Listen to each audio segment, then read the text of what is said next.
Repos. À peine arrivé à l'hosto, on m'indique un lit dans une chambre de 20 places. Et aussitôt, direction la salle de soins, car il n'y a pas une minute à perdre pour commencer le traitement de cheval qui va m'être infligé. Piqûres de toutes sortes, ampoules buvables, cachets pour le matin, pour midi, pour le soir. L'infirmier qui me fait mon intraveineuse vient d'arriver dans le service. Le voilà qui transpire, tremble, pique à droite, pique à gauche, s'excuse, recommence. J'ai l'honneur, à ce que je comprends, de servir de cobaye au pauvre Gus, qui m'avoue piteusement que, oui, c'est en effet sa première piqûre. Je le rassure et le calme de mon mieux. Ça y est, il a enfin réussi. J'avoue que j'avais très envie de tourner de l'œil, mais ça n'aurait pas arrangé les choses. En arrivant dans la chambrée, j'en ai vraiment ma claque, et c'est avec délice que je m'enfile sous le drap. Aïe, oui! Mes deux voisins de misère me lancent un œil goguenard. Au bout de 15 jours, tu les sentiras plus. Elles seront apprivoisées.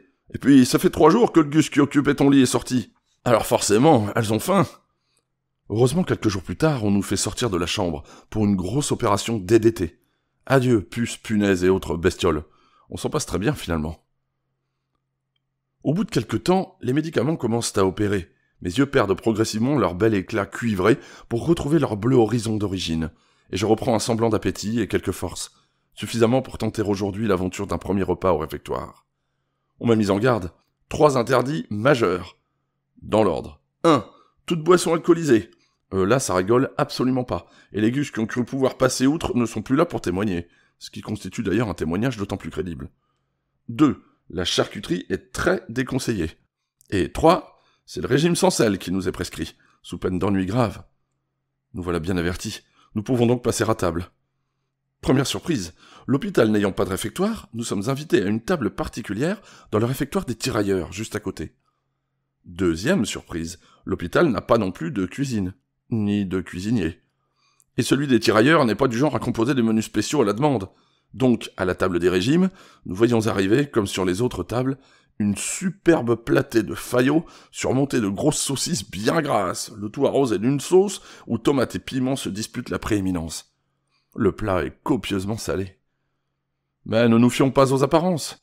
Le cuistot est quelqu'un de parfaitement honnête et scrupuleux, et en lieu et place du pain, nous avons droit chacun à une petite pile de biscottes sans sel, qui nous serviront de plat de résistance pour cette fois. Car nous, les foies jaunes, ne pouvons surtout pas toucher au plat officiel. Ça fera du rab pour les tirailleurs. Avec le yaourt et la pomme du dessert, nous tiendrons bien jusqu'à ce soir. Et ce soir, il y a le foyer.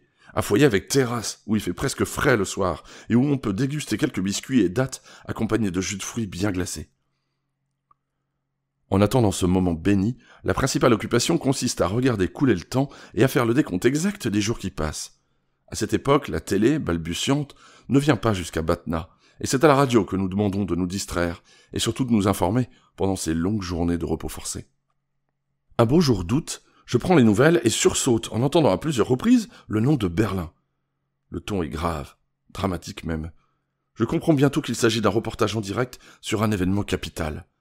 On déroule en ce moment même des kilomètres de barbelés pour couper toute circulation entre l'Est et l'Ouest. En fait, c'est toute l'agglomération de Berlin-Ouest qui va se retrouver coupée du reste de l'Allemagne.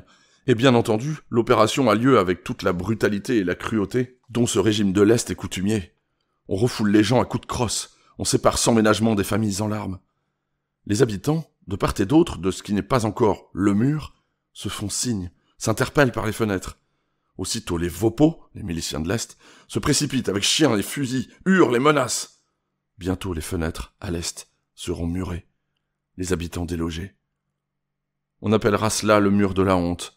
Ce sera aussi le plus énorme monument jamais érigé à la toute-puissance de la stupidité et de la haine. Personne ne sait encore que cette aberration mettra presque 30 ans à disparaître.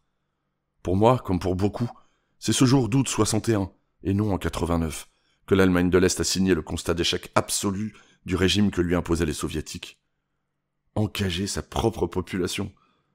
On ne pouvait pas encore savoir que l'Algérie allait se précipiter tête baissée dans la même erreur suicidaire.